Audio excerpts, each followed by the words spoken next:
Now it's time for an in-depth look at the markets here in Korea and around the world. And for that, we have on the line Dr. Jun-sok, professor of economics at the Catholic University of Korea. Dr. Yang, thanks for joining us today. Good afternoon.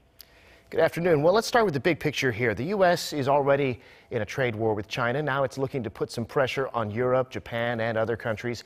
This would, of course, mean a fall in global trade. What's happening here, and to what degree is Korea in the crosshairs? Okay, well, Bloomberg did an interesting calculation. It's estimated about how much of the global GDP as well as GDP in each country can be affected by the current unstable global trading environment. This includes not only problems with the United States and China, Japan and EU, but also things like slowdown in EU and Brexit. But it found that about 2.3% of global GDP is vulnerable to current trade instability. That does not necessarily mean that GDP will fall by 2.3%, but 2.3% of it is vulnerable. Now, Korea was on a relatively higher end. Korea was vulnerable for about 2.9% of Korea's GDP.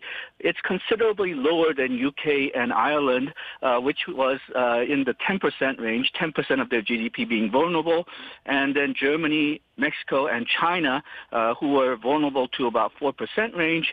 But Korea's vulnerability is higher than the U.S., which is 1.5% for the United States. So Korea is vulnerable, but it's not going to be enough to, I think, really cripple the Korean economy, at least unless the trade war really becomes a lot rougher than it is currently. What's more worrying, though, is that some of the issues that the United States is bringing up against Japan and Germany may affect Korea later on as well. The type of issues that U.S. is interested in: automobiles, agriculture, digital trade, freedom of flow of information, currency manipulation. Those are all that could be used against Korea in the future if the United States gets its way against Japan, China, and EU.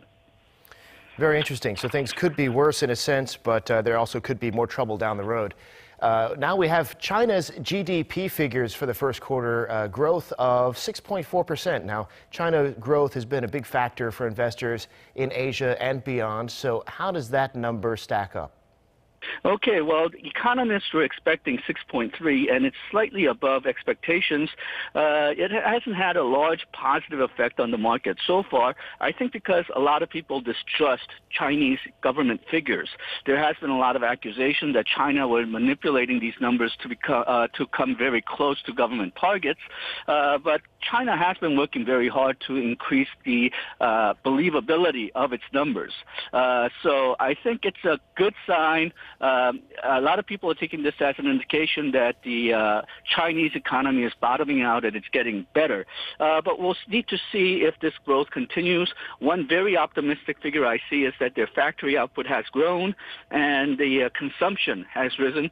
So that signals that gives a good signal that perhaps this recovery will be long-term. Got it. Well, going back here to Korea, President Moon, or rather to Central Asia, is where President Moon is going.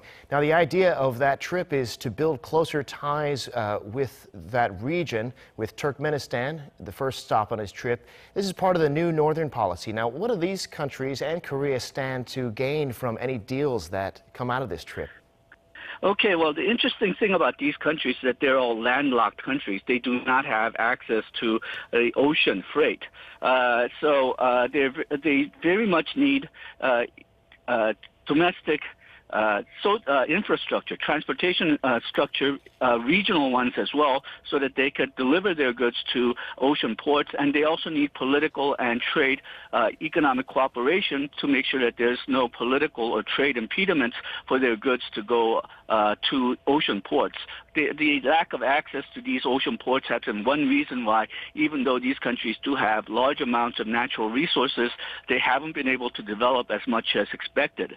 And if we need to build infrastructure there, that's a very big market for Korea, especially the construction industry. But it also fits in with Korea's attempt to sort of build a regional free trade economic region, which includes the Northern Asia region of these three countries.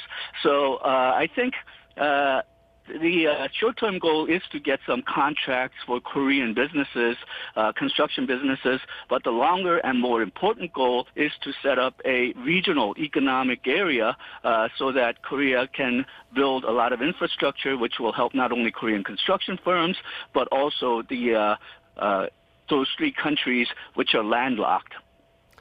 All right, we'll be watching that trip, which goes on for the next week. Thanks, Professor Yang, for your insights today. Thank you.